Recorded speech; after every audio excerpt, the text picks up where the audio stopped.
Hello students, आप सभी का स्वागत है मेरे इस चैनल में। और आज हम मार्केटिंग मैनेजमेंट यानी प्रिंसिपल ऑफ मार्केटिंग का अगला लेक्चर शुरू करने जा रहे हैं। तो इस लेक्चर में हम समझेंगे कि विपणन का व्यापारिक कार्य के रूप में महत्व क्या है और 4P ऑफ जो होते हैं 4P ऑफ मार्केटिंग के वो समझेंगे। 4P बताइए।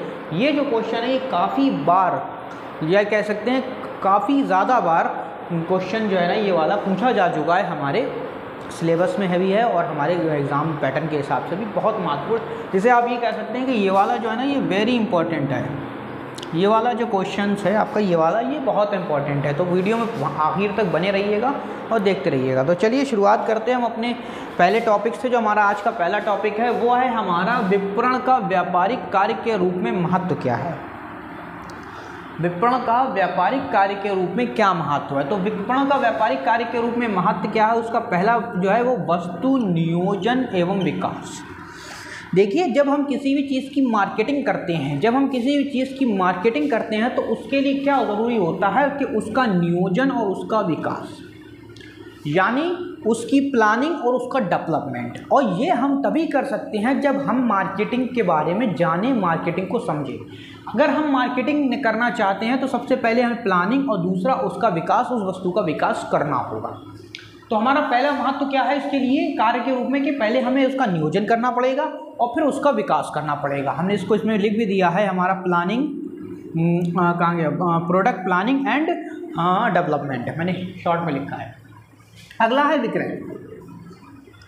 मार्केटिंग क्या करती है कि हमें किसी भी वस्तु को बेचने में सहायता करती है कि हम जो वस्तु बेच रहे हैं वो वस्तु किस तरह से बिकेगी, उस वस्तु को किस बाजार में बेचना पड़ेगा, कितने मूल्य में बेचना पड़ेगा, किस जगह पे बेचना पड़ेगा। उच्च स्तर के लोग इसे खरीदेंगे, निम्न स्तर के लोग, उच्च स्तर निम्न स्तर से मतलब गरीब लोग इसे खरीदेंगे, मिडिल क्लास के लोग इसे खरीदेंगे या रिच लोग इसे खरीदेंगे। तो इसके बारे में हम विक्रय मार्केटिंग में जानते हैं। मार्केटिंग इस चीज़ में मदद करती है कि हमें हमारा प्रोडक्ट कहाँ बेचना है। दूसरा क्रय।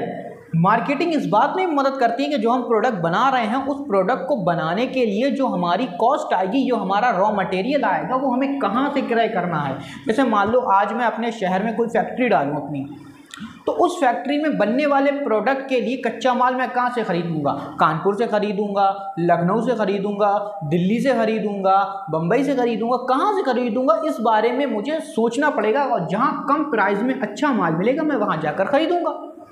तो दूसरा ये काम क्या करती है कि हमें क्रय करने में भी मदद करती है। दूसरा है परिवहन, ट्रांसपोर्टेशन। ट्रांसपोर्ट्स में भी सबसे ज़्यादा मदद करती है मार्केटिंग। ट्रांसपोर्ट कॉस्ट को कम करने में सबसे ज़्यादा जो बड़ा हाथ है वो मार्केटिंग का ही है। जैसे ऑनलाइन प्रोडक्ट हमने अपना कर दिया तो क्या होती है कि जो प्रोडक्शन की जो कॉस्ट आती है, जो ट्रांसपोर्टेशन की जो कॉस्ट होती है वो कम हो जाती है। अगला क्या है, संग्रह, स्टोरेज करने में भी मार्केटिंग बहुत मदद करती है। मार्केटिंग को देखते हुए, मार्केट को देखते हुए हम अपने सामान को स्टोर करते हैं। अगर मार्केट में उसकी मांग ज़्यादा है तो ज़्यादा स्टोर रखेंगे, मार्केट में उस वस्तु की मांग कम है तो कम स्टोर रखेंगे। तो इस तरह से हमें ये मदद करती है। अगला है वित्त। फाइनेंशियली हमें मदद करती है कि हमें हमारे कार्य को करने के लिए कहाँ से रुपया मिलेगा, कौन सा फाइनेंसर हम पे फाइनेंस करेगा, कौन सी कंपनी हमको फाइनेंस करेगी, या कौन सी बैंक से हम फाइनेंस ले सकते हैं, कौन सी कंपनी से हम लोन ले सकते हैं, कौन सी बैंक से हम लोन ले सकते हैं। इसके बारे में भी मार्केटिंग हमारी मदद करती है। अगला जोखिम में भी हमारी मदद करती है। देखिए, जब भी हम क्या करते हैं, कोई वस्तु किसी बाजार में उतारते हैं तो सबसे पहले हम उसकी जोखिम की मात्रा को जांचते हैं। और जोखिम की मात्रा को जानने के लिए सबसे पहले विपणन की ज़रूरत ही पड़ती है। विपणन के अनुसार ही हम उस जोखिम की मात्रा को जांच सकते हैं। जोखिम की मात्रा को जांचने का मतलब ये है कि जिस मार्केट में हम अपनी वस्तु उतार रहे हैं, जिस मार्केट में हम अपनी वस्तु को बेचना चाह रहे हैं, उस मार्केट में हमारी वस्तु का जोखिम क्या रहेगा।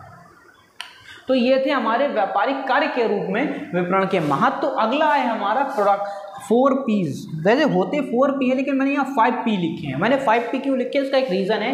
कहीं कहीं पर 1P का मतलब प्लेस से लिया जाता है, कहीं कहीं पर 1P का मतलब फिजिकल डिस्ट्रीब्यूशन से लिया जाता है, इसलिए मैंने 5P लिख दिए हैं। आप इसमें से कोई भी 4P अगर एग्जाम में आप पूछे तो आप लिख सकते हैं। तो PPP मतलब ये जो 4P हैं आपके, ये 4P हैं क्या। तो पहला है आपका प्रोडक्शन। पहला क्या है आपका प्रोडक्शन, वस्तु, यानी आप जो भी काम करते हैं, जो भी काम करना शुरू कराते हैं, कोई भी बिजनेस करते हैं, तो उस बिजनेस में आप किस चीज़ का मैन्युफैक्चरिंग कर रहे हैं, किस चीज़ को बना रहे हैं, तो इस चीज़ को सबसे पहला P होता है वस्तु। यानी काम ये कह सकते हैं कि किसी भी व्यापार को शुरू करने से पहले क्या चाहिए, तो फ्री व्यापार को शुरू करने से पहले हमें ये 4 P's को ध्यान में रखना पड़ता है। ये 4 P कौन कौन से? पहला प्रोडक्शन, कि कौन सी वस्तु बनाएंगे, किस तरह की वस्तु बनाएंगे, वस्तु की क्वालिटी क्या होगी, वस्तु की क्वांटिटी क्या होगी, वस्तु के में कौन कौन से गुण होंगे, कौन कौन से अवगुण होंगे, कौन कौन सी क्वालिटीज़ होंगी, इन सब के बारे में हम वस्तु के ऊपर पढ़ते हैं। अगला price, most important topic, price क्या होगा, क्योंकि ज़्यादातर वस्तु के बारे में अगर आप पढ़ा होगा, अगर आपने फर्स्ट ईयर में इकोनॉमिक्स पढ़ी होगी, तो इकोनॉमिक्स में कहा गया था प्राइस का और वस्तु का जो है ना, वस्तु की मांग का उल्टा संबंध होता है। प्राइस गिरते हैं, वस्तु की मांग बढ़ जाती है, और प्राइस बढ़ते हैं तो वस्तु की मांग गिर जाती है। तो वही यहाँ पर दिखाया कि प्राइस का बहुत बड़ा असर पड़ता है हमारे कंपनीज पर, हमारे प्रोडक्ट पर। प्राइस क्या है? देखिए, अब ऐसा भी नहीं कह सकते कि बड़ी प्राइस वाली वस्तुएं बिकती नहीं हैं। एप्पल का मोबाइल है और बहुत सारी महंगी चीज़ें हैं, वो भी बिकती हैं। दैट मीन्स हमारा यहाँ प्राइस का मतलब है एक हिस्से से। जैसे मान लो मैं किसी सिटी में अपनी वस्तु बेचना चाहता हूँ, उस सिटी के इकोनॉमिकल कंडीशन लोगों की क्या है, लोग किस तरह से काम करते हैं, लोगों का दिनचर्या कैसा है, वहाँ कैसे लोग रहते हैं, अमीर लोग रहते हैं, लखपति लोग रहते हैं, करोड़पति लोग रहते हैं, गरीब लोग रहते हैं, उसी हिसाब से हमें अपना प्राइस रखना पड़ता है। जैसे कि मुझे अपनी इतवार बाज़ार, शनिचर बाज़ार, आप ये मार्केट लगते हैं, इसमें कौन लोग आते हैं? ज़्यादातर निचले तबके के लोग आते हैं, मिडिल क्लास लोग आते हैं। तो हमें वहाँ पर अगर हम इतवार बाज़ार और शनिचर बाज़ार में गाड़ी बेचने चले जाएं, तो क्या गाड़ी बिक जाएगी? बिकेगी नहीं। उसको बेचने के लिए एक पर्टिकुलर प्लेस और एक शोरूम की ज़रूरत होगी। तो क्या है, हमें सबसे पहले ये पता करना पड़ता है कि हम जिस जगह पर अपना वस्तु को बेचना चाहते हैं, जिस जगह पर हम अपनी वस्तु को बेचना चाहते हैं, उस जगह पर लोगों की इकोनॉमिकल कंडीशन क्या, उसी हिसाब से हम उसका मूल्य निर्धारित करेंगे। अगला प्लेस, जिस प्लेस पर, जैसे मान लो मैं अपनी वस्तु कश्मीर में बेचना चाहता हूँ, तो मुझे कश्मीर के प्लेस यानी कश्मीर की जो जगह है, कश्मीर का जो वातावरण है, उसको ध्यान में रखना पड़ेगा। अपनी वस्तु को उस कश्मीर में के अनुकूल, जैसे मान लो मैं कॉटन के क्लॉथ कश्मीर में बेचने चला जाऊं, तो वैसे ही हम पागल कहेंगे लोग मुझे, भाई साहब वहाँ जाना है तो मुझे ऊनी कपड़े लेके जाना पड़ेगा, ऊनी कपड़े वहाँ बेचना पड़ेंगे, वूलन क्लॉथ मुझे वहाँ बेचना पड़ेंगे। क्यों? क्योंकि कश्मीर में मैं बेच रहा हूँ, कश्मीर में सिर्फ सर्दी पड़ती है, गर्मी पड़ती नहीं, तो कॉटन क्लॉथ ले जाने का वहाँ कोई सवाल ही पैदा नहीं होता। डैट मीन्स हमें प्लेस को भी ध्यान में रखना पड़ता है कि प्लेस, जिस जगह पर हम जो वस्तु बेच रहे हैं, तो क्या वो उस जगह के वातावरण के अनुकूल है, उस एनवायरनमेंट पर डिपेंड करती है, या उस एनवायरनमेंट के बिल्कुल अपोजिट बेच रहे हैं। अगला समझते हैं प्रमोशन, संवर्धन।